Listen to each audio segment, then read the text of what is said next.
After the end of World War II, the world was split into two, East and West.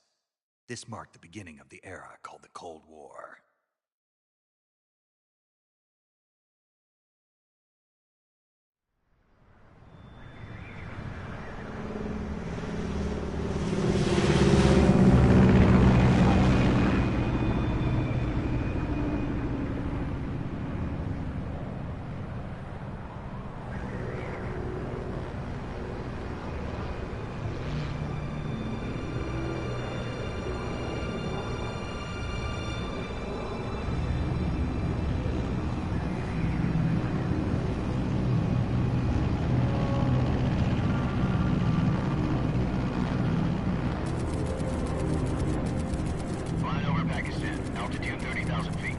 Approaching Soviet airspace.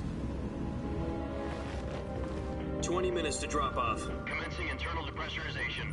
Equipment check. Arm main parachute. All right. You ready to go? Drop zone still showing a high pressure mass. Cav okay. Good. We've got high visibility.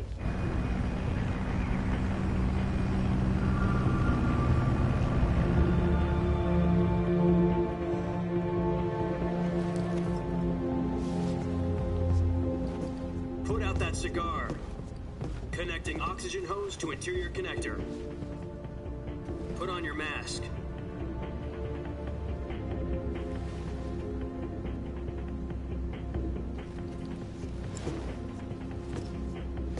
Does this panty waste know what he's doing? Approaching release point.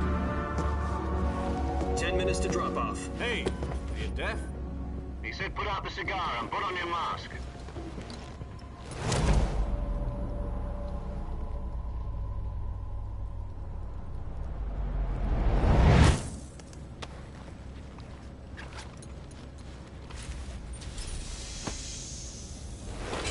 Depressurization complete. Checking oxygen supply. 6 minutes to drop off. Opening rear hatch.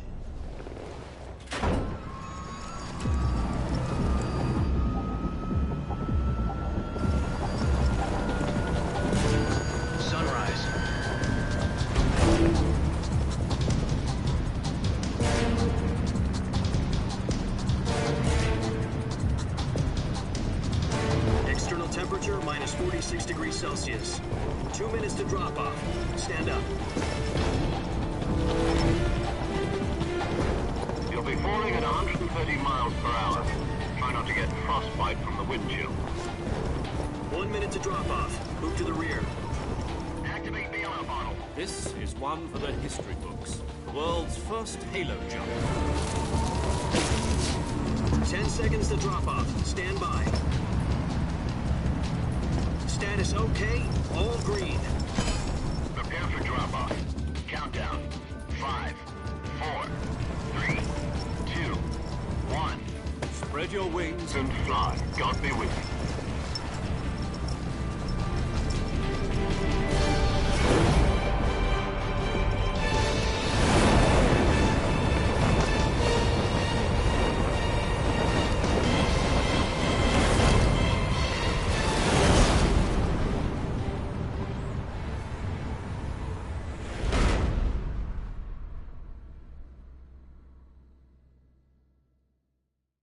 Jack, I've got some important news.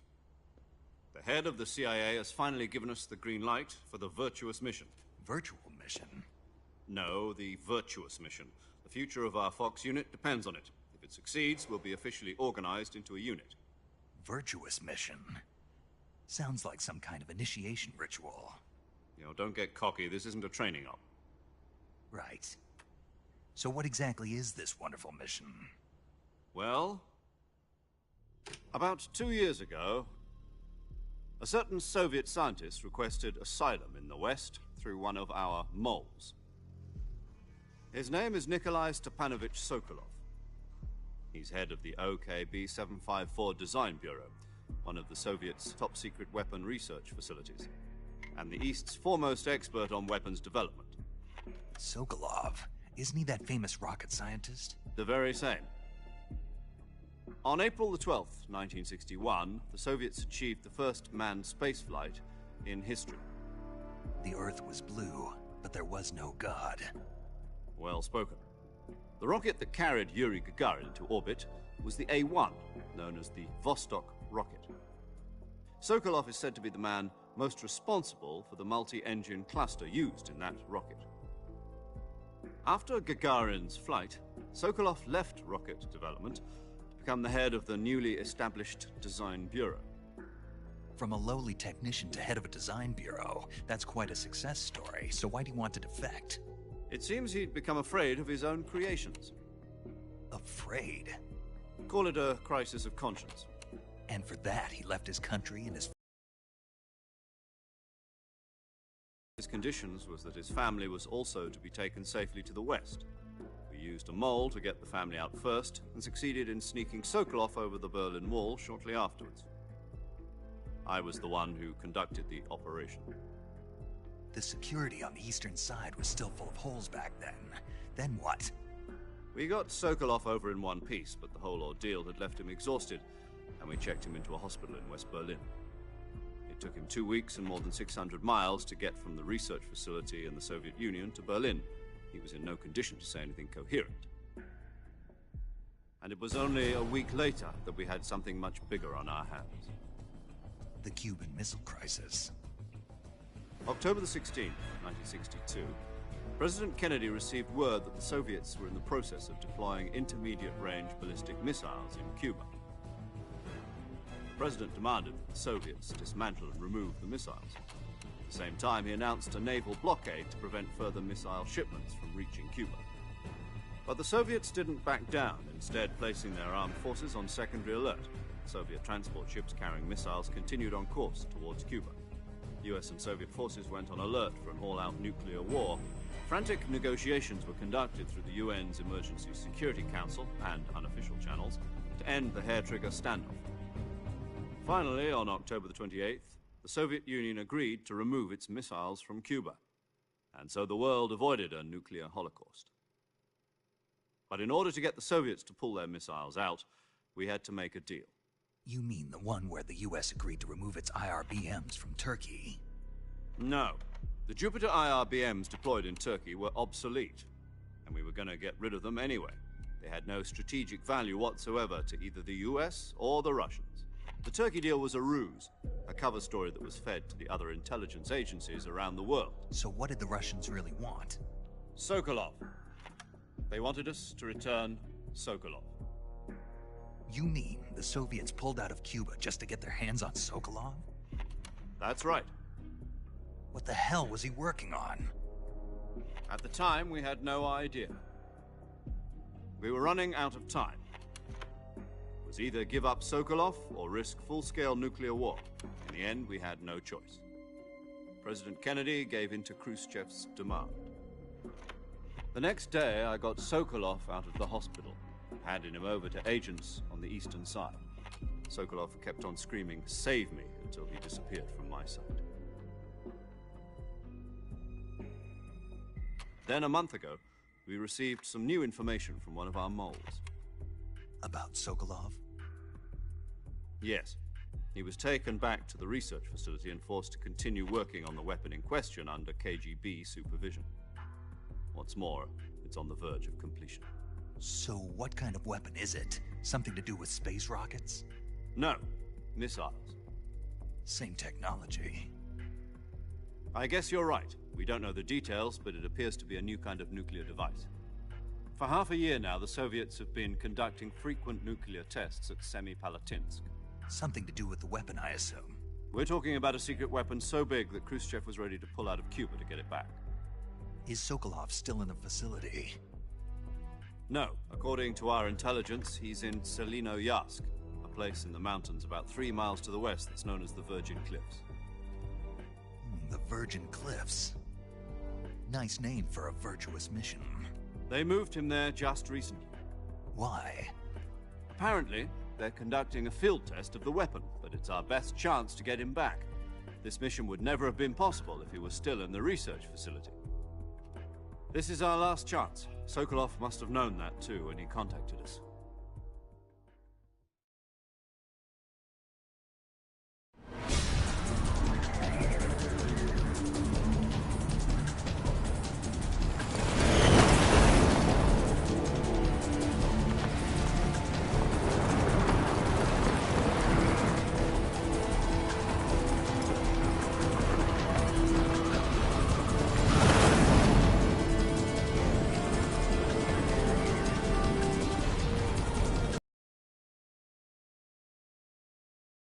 Your mission is to infiltrate Selino-Yarsk in the Soviet mountains, ensure the safety of Sokolov, and bring him back to the West.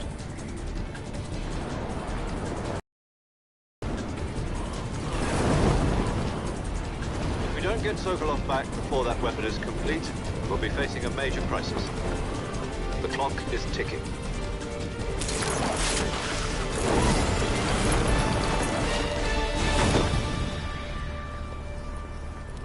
Once we've confirmed the rescue of Sokolov, stand by at the recovery point. A recovery balloon will be dropped at that point. Helium will be pumped into the balloon to inflate it. The process takes about 20 minutes. Once it's complete, the gunship's arm will latch onto the balloon and pull it up. The Fulton surface-to-air recovery system. I'm familiar with the theory. Take it easy. It's been combat-proven. Do you think Sokolov is up to it? The shock will be less than during a parachute jump, and the arm can handle up to 500 pounds. So you're planning on going over the border in a single combat Talon? She's equipped with two 6-barrel 20mm Vulcan cannons, as well as two 40mm machine guns. Sounds like she could hold her own against a battalion of tanks. Even with the fuel in the reserve tank, we're facing a 4-hour time limit. If all goes well, it shouldn't take more than a few hours. Home in time for dinner. But if anything goes wrong, you'll be eating dinner, breakfast, and all the rest of your meals in the jungle.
Do you copy? You're already in enemy territory, and somebody might be listening in. From here on out, we'll be using code names to refer to each other. Your code name for this mission will be Naked Snake. I'll be referring to you as Snake from now on. You're not to mention your real name. Snake? What, you don't like snakes? What do you mean? Well, you've eaten one before, haven't you? In survival training. I'm glad to hear that. I don't know if I'd ever order one in a restaurant, but... Be careful, you might not have a choice. What about you, Major? What should I call you? Let's see. I'll be Tom. Call me Major Tom. This will be a sneaking mission. You must not be seen by the enemy. You must leave no trace of your presence. Is that clear? This kind of infiltration is the Fox unit's speciality. In other words, weapons and equipment are procured on site. That goes for food as well. Snake was your idea of a joke, too. No. There's a good reason for that. I'll tell you later when the time is right. Gotcha. Getting back to the subject, how exactly am I supposed to feed myself? You've been issued a knife and a tranquilizer gun. Use them to hunt for food. You'll also find some medical supplies in your backpack. I lost it in a tree on the way down. I see. Well, you'd better go back and get it then. You know where it is? No problem. I can see it from here. It's stuck on a branch. To climb a tree, stand in front of a tree that's covered in ivy and press the action button. I'll be monitoring your progress over the radio. We can't risk violating Soviet airspace, but I'll be in the gunship. My frequency is 140.85. I'll give you a call if I need to talk to you. If you need to talk to me, use the send function. Okay, Snake, go get your backpack.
Snake, where do you think you're going?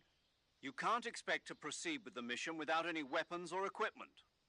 First, you'll need to recover your backpack. It's caught on a tree to the south. Press the action button to climb the tree and retrieve your backpack. Is that clear?